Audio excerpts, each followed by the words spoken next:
Le chiffre d'affaires est pourtant au beau fixe, les perspectives également. Pourtant, en fin de semaine dernière, la direction de l'abattoir de Quintin, 31 salariés, a confirmé sa volonté de fermer l'entreprise dès demain. Notre entreprise, je ne la ferme pas pour raison sanitaire ni économique. Je la ferme parce que j'en peux plus.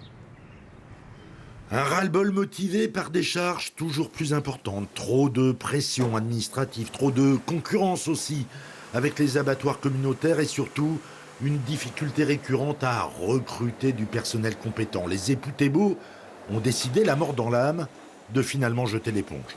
L'élément vraiment déclenchant, c'est le manque de personnel.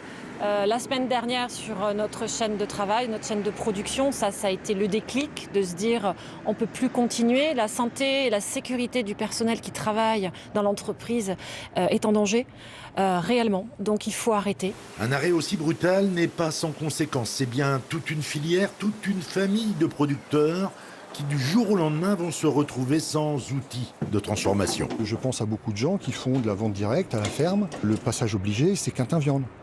S'il n'y a pas d'abattoir local, on se retrouve sans solution. De quoi motiver aujourd'hui une réunion en urgence avec les clients de l'entreprise, mais aussi les élus de l'agglomération et de la région. Quintin Viande est un de nos fournisseurs pour la restauration scolaire et c'est un fournisseur important, on souhaite le conserver.